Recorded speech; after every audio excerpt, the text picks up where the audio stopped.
Hi, everybody. I am so excited to have a good friend with us today who is Ben Litalien. And Ben is a founder and principal of Franchise Well Consulting, as well as a co-founder in FranFaith in our Franchise Faith community. And so, Ben, we are just so happy to have you here today and to hear your story. Delighted to be here. Good to see you, Todd, and enjoyed our association over the decades in franchising and our work together with FranFaith. So yeah, I appreciate it. Yeah, we go back a ways. For those that maybe don't know about Franchise Well, can you talk to us a little bit about what you do, what your company does, and help us to understand that better for our listeners? yeah, so I'm going to take a little bit of a journey here, but I think it'll make it make sense. But took over a failed franchise company in 1987 in Houston, Texas. Didn't know anything about franchising. Called the IFA and said, how do I learn about franchising? And they said, well, you might want to go up to talk to Don Dwyer up in Waco, Texas. And I was like, okay.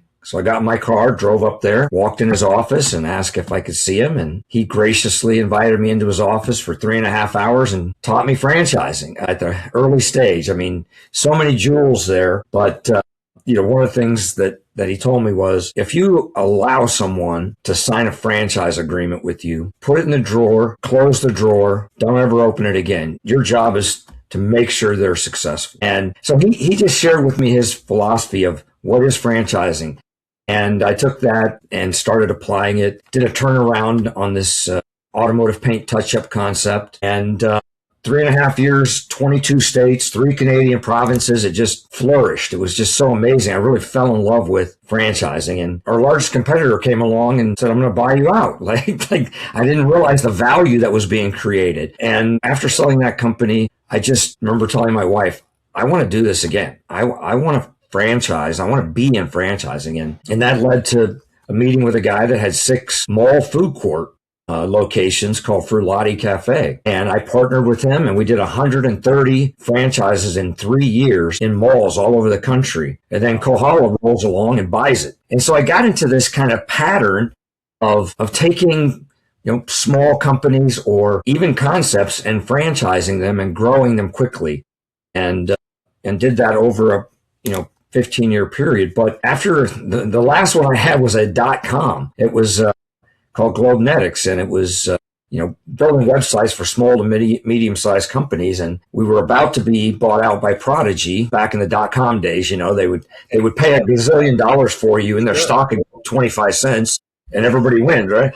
And then the crash hit, and everything was gone. 88 employees, the office, like the business, and as it turned out, ExxonMobil recruited me. And so Exxon and Mobil had merged. They had this convenience store concept, but, my contact there said, nobody understands franchising here, right? Like, we don't know. So I flew up to Virginia, met with them, laid out a strategy, and they were like, wow, this is amazing. So they hired me to be the head of franchise for the U.S., and I put in a new model I call regional developer. And that resulted in 45 distributors becoming regional developer franchisees and over 1,000 locations in 4.5 years, mostly conversions. So still a lot of churn. But through that whole process, I learned 2 things. One, I'm an entrepreneur. I'm a business owner. I'm not an employee, right? And so as great as ExxonMobil was, it wasn't in my future to be a lifer at ExxonMobil. So I started Franchise Well. And the premise of it was franchising can be done well if you have a disciplined approach, systems thinking, and for the betterment of society. So that's my guiding principles of Franchise Well.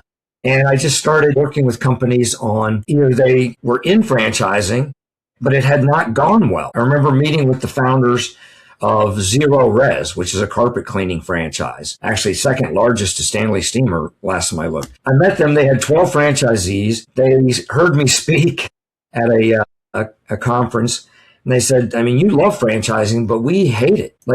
Our franchisees aren't happy. We're not happy. What is wrong with this? And so I was so intrigued, and I joined with them to guide them through. And I put in this regional developer model. We started selling franchises to business people, not carpet cleaners. And within 3 years, we were, 40 or 50 regional developers, literally hundreds and hundreds of locations. And it just really exploded. And ultimately we exited that with a PE firm coming in. But that was kind of the idea of Franchise Well was there's a lot of people that come to franchising, but they don't really understand the model. How does it work?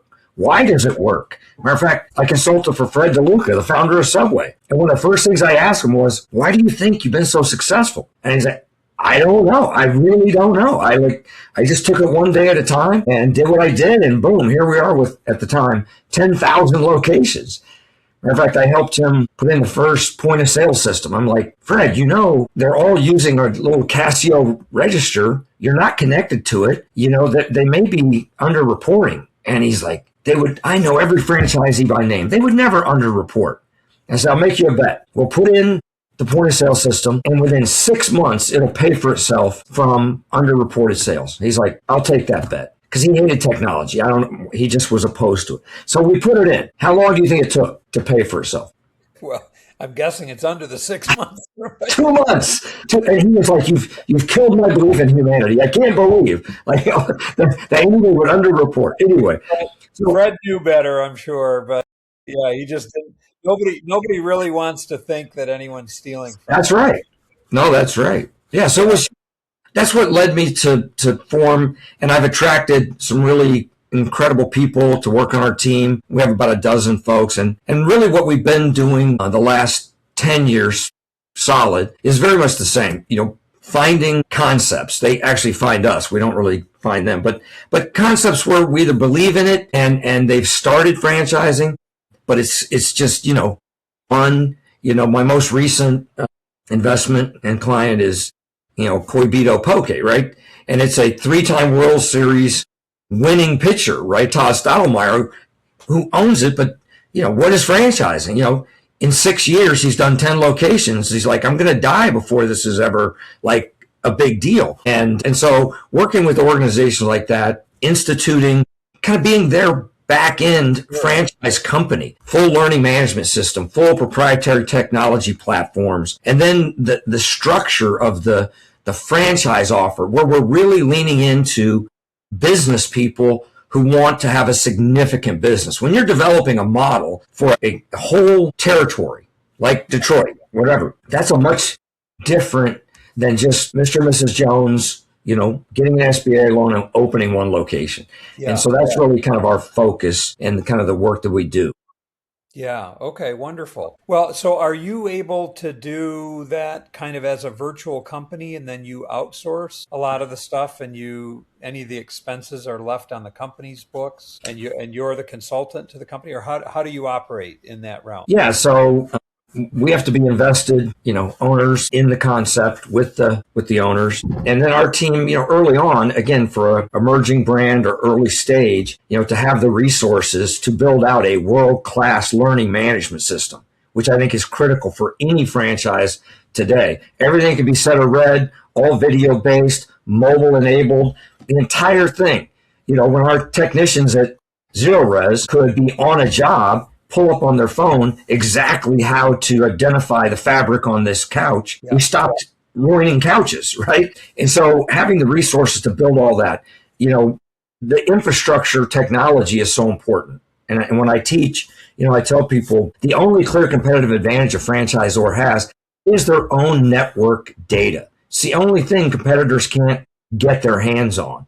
Or should it, right? They can come visit you. They can see how you operate. They can see what you do, your ads, your message. But your data should be driving your decision-making. The actual, every transaction, every day, real time, including P&Ls. When that's on your phone, if you're a franchisee and you can see how many rolls of packing tape did I sell this week versus the UPS store network, right? If the UPS store network sells 50 rolls of packing tape a week and I'm selling 5, I want to know why. How do I get to 50, right? But if you don't have that data, you're just spitting into the wind. So do you find a lot of the maybe more mature legacy brands are sort of locked into their existing technology and they get to a point where they don't want to upgrade or advance. And you're almost able, the smaller emerging brands are almost able to be a little more nimble, like on the phone, like you're talking about, and having everything. Definitely. I mean, that is a challenge. I don't spend a lot of time consulting with large companies anymore. I mean, I've consulted with IKEA many times, Remax, Snap-on tools, whatever, but not as energizing and exciting as building an emerging brand and bringing and making it scale. But to your point, yes, there is platform fatigue, right? With how many platforms do I have to have? Unfortunately, I find the larger the companies get, the harder it is to change, right? Because you've got so many independent business owners out there saying, I don't want to change the point of sale system. I don't need another platform. I don't want this change in technology to a new AI driven call center or whatever. And how do you get consensus, right? In franchising, if we treat the franchisees like employees, they'll act like employees, right? We have to honor them as business partners. And there's a lot of philosophies out there, about how we view franchisees. But if you, at the base level, if you don't honor and respect them as a business owner, I mean, it's going to be hard to get anything done, and if you're going to build consensus, you have to have it. We're watching a little bit of the trends, even where a mature franchisor is watching every dollar, and maybe they've brought on private equity investors. And so they don't necessarily want to invest at the scale. And they were selling franchises where the franchisees are operating in the markets they're operating. And so they get frustrated where they don't necessarily want to invest either. And as a large franchisee in multiple systems, we've found we've had to develop some of those systems on our own. And so it's interesting in a changing world and a changing environment where you have to keep up with the technology. We're living in interesting times because of that.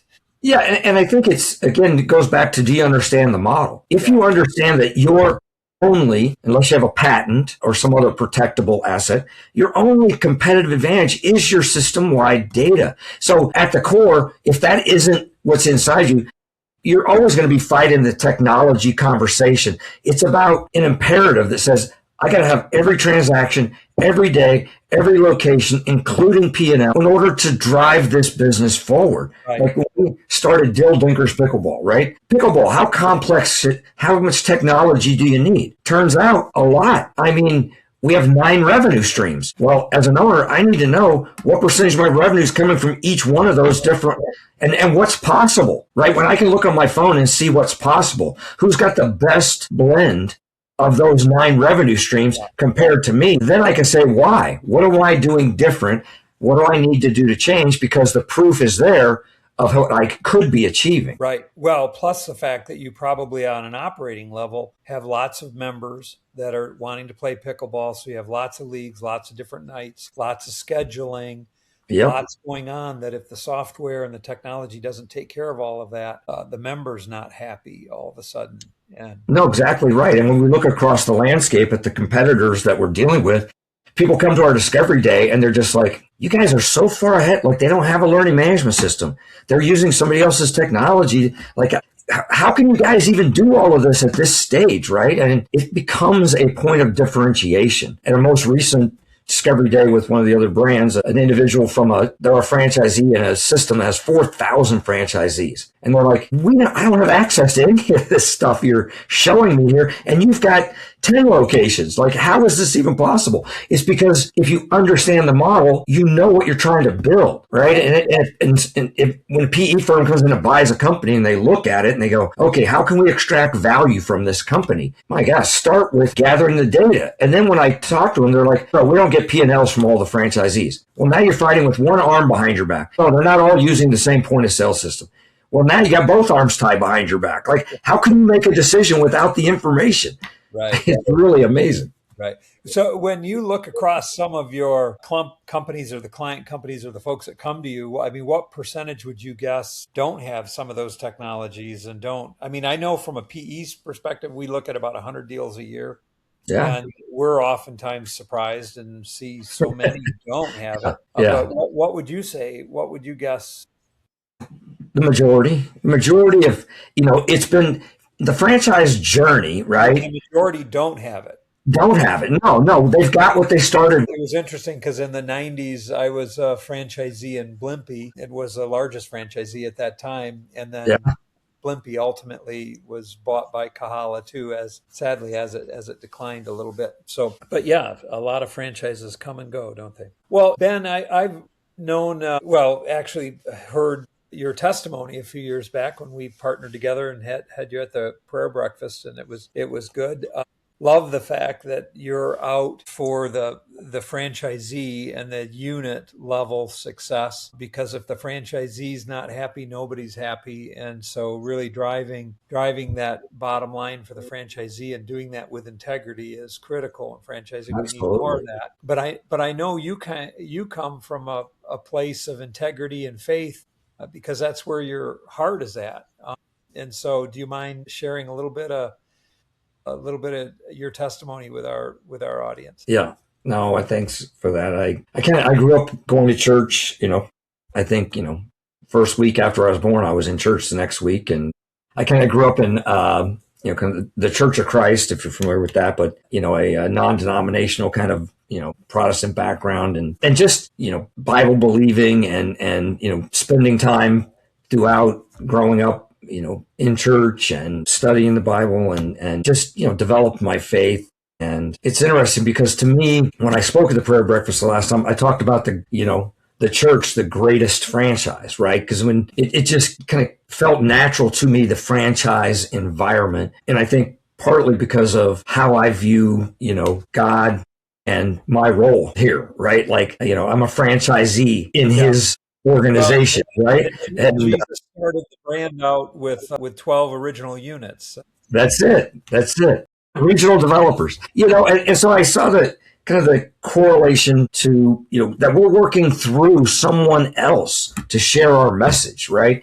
That, and I think about how God views me in that role. And then when you relate that to franchising, we're not adversaries. We shouldn't be, we should be of the same mind and same purpose, right? And because of what it is that we're doing, our message, like when I talk with, the founders and owners that I work with, is like, who's worthy of your product? Who should be eating Coibito Poke? It's like, everyone should have access to healthy, fresh, great. That's our mission. That's our message. That's why we do it. Not to collect another fee, not to sell another friend, not to put another push pin on the map. It's because we want to make it available. When I talk with Will and Denise about Dill Dinkers, why are we doing this? Like, why are we going to open another one? Because it's inclusive. We have people 8 to 80 from every walk of life, every socioeconomic strata, every physical and mental ability can play pickleball and benefit from it. That's the why. And who doesn't, like, that's going to drive people. But selling another franchise? No, I mean, just go sign up with a bunch of broker networks and sell franchises and then make money and sell a company, right? That's not what I'm about. I'm about being involved in concepts that make a difference in people's lives for the betterment of society. And that's purpose driven to get somebody in. And that leads to a lot of good decision making, which is, are you a good fit for this franchise or not? Yeah. Well, we don't sell it to somebody because they have the money and even the desire. It's because we get to know them and we believe they'll be a good steward of the brand, that they will actually live out the mission, the purpose of it in their community. And that makes for a very strong, in the pickleball, for example, we've been 3 years, we've opened 31 locations. We have 400 in development. We have 32 regional developers developing 40 million population around. We've not closed a location. You don't have to be in franchising and close locations. People say, oh yeah, it's always that. Sure, you're going to have, if you make good choices and you're purpose driven, right? I mean, I see franchisors allowing people to become franchisees who don't have the financial capability to see it through. They run out of money and then they're stuck with a personal guarantee on a lease, right? This is it's tragic and it shouldn't happen. We should make better decisions. Sure. Sure. So when you liken that to faith, it's the driving force is loving people up and sharing your faith and sharing who you are, and it's serving a purpose that's greater than yourself. And you liken that to franchising. It sounds like I just see parallels to, what I read in the Bible about, my faith walk and the parallels of, working with your hands, right? And quietly going about, your work, not just blasting it from the rooftops, but just your everyday life should reflect your faith. Just sharing your testimony with your actions and only using words if necessary, right? Yeah, and how you conduct yourself. And recently we got a call from a competitor who, the franchisee had leased a space. They're going bankrupt, right? They're like, do you want, would you like to take over the space and convert it, right, to your, and I looked at the lease and I'm like, why would you let them sign this? Like with every concept I work with, if there's real estate involved, I'm heavily involved, because if I wouldn't personally sign that lease, I am not going to approve it. And sometimes I'll get franchisees that argue and like, please, I know it'll be successful because you've raised the sales numbers up high enough to make yourself comfortable. Yeah, right. I'm not comfortable with that, right? 10-year personal guarantee. A lot of bad leases on acquisition too, where we shake our heads and say the same thing. But on a practical level, how do you get that done? You can't. It's really hard to review every single lease. So do you outsource that to somebody who will protect the franchisee, or a real estate person, or how do you do that on a practical level? So our model is, we come in early stage and we're the whole back end. We build out all the infrastructure. But our goal is to work ourselves completely out, right? Like out of ZeroRes and whatever it is. Like, and so, Dill Dinkers, for example, we've already got all their staff in place for all these positions, right? And we're on the board, we're running alongside, we're still driving the franchise development strategy, but, they've got their own directors of technology, marketing, all that stuff, training. So our goal is to get them to be completely self-sufficient over time.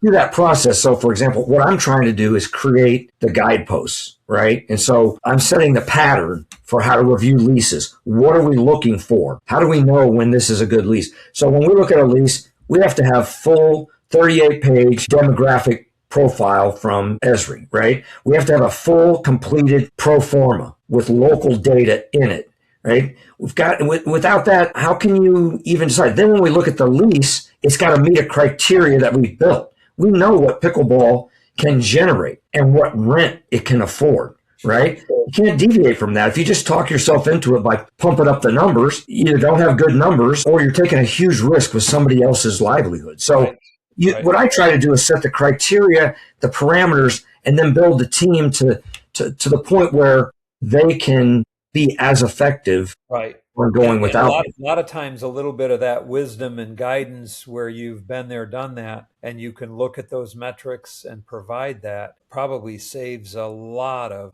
heartache and closures, simply because you've seen it before. If that's the goal. Unfortunately, sometimes the goal is the push pin, the numbers, especially I've heard this before, private equity doesn't care about, they just want to see, did you hit your numbers, right? And the world doesn't work that way, meaning I can either sell a franchise or I can wait for the right franchisee. The right franchisee is going to be in the system for 10, 20, 30 years. They're not going to suck all of our resources. They're not going to be fighting with us, right? But if my goal is I got to sign another one by Thursday to hit my numbers, I'm going to take whoever fogs a mirror so I hit my numbers. We put the emphasis on the wrong syllable in franchising all the time.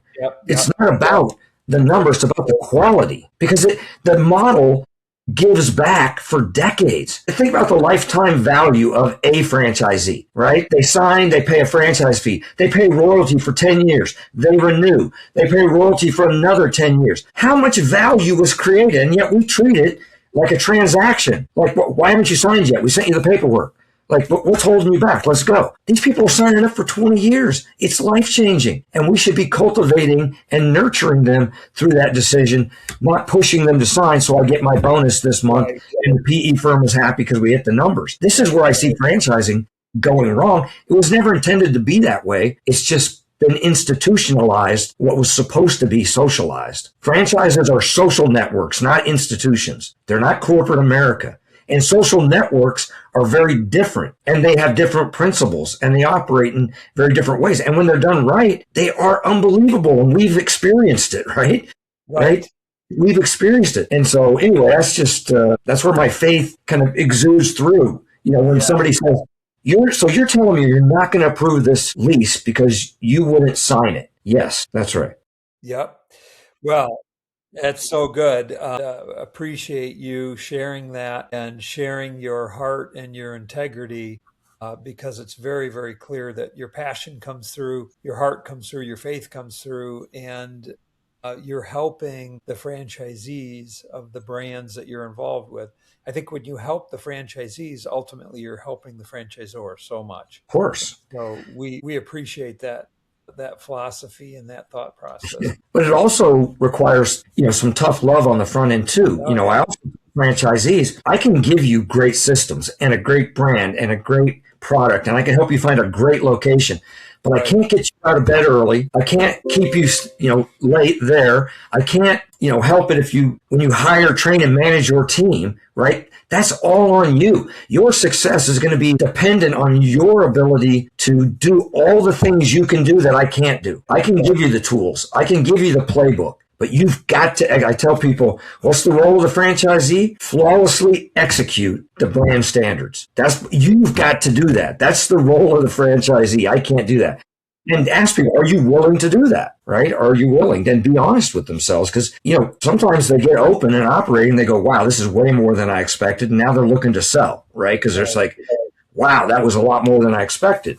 So it's just, being honest on the front end makes it so much better long-term for everyone. Yep. Well, I appreciate that. Thank you for all that. Well, Ben, thank you so much for sharing your heart and what you're doing with Franchise Well and all the companies and all the success. Congratulations to you. Thank you. Well, it's a labor of love. I do have a passion for franchise education as well. As you know, I have a program at Georgetown University. It's 2 courses, 3 days, face-to-face in Washington, D.C. every fall and every spring. Now at the Lineker Center on Franchising at the University of Denver. I also have 2 franchise courses every fall, every spring. If you want to learn more about the model, there are great places to think about getting some education. How would folks get a hold of you, Ben? What's the easiest way to reach you, or what's your email? Yeah, I'm not hard to find. I mean, it's like, just punch my name into Google and it'll all come up. But ben@franchisewell.com, that's my email. Okay. If you Google, Georgetown or Lineker Center franchising, it'll pop right up, I'm sure. But I'd love to see you in the classroom at some point. Right. Great. You should be a guest speaker. Pardon me? You should be a guest speaker in my hey, I'd love to do that at some point. Next time we come out the Washington, D.C. way and you've got a class in the fall, let's set that up. So, let's do it. All right, folks, thank you so much. Ben Litalien and with Franchise Well. Appreciate everything you do for franchising, your passion for the franchisees, and for your faith in our loving God, and for your partnership with FranFaith. Absolutely. It's an honor and a privilege, and really appreciate our association over the years, Todd. Thanks for all you do. All right. Thanks, buddy. Take care.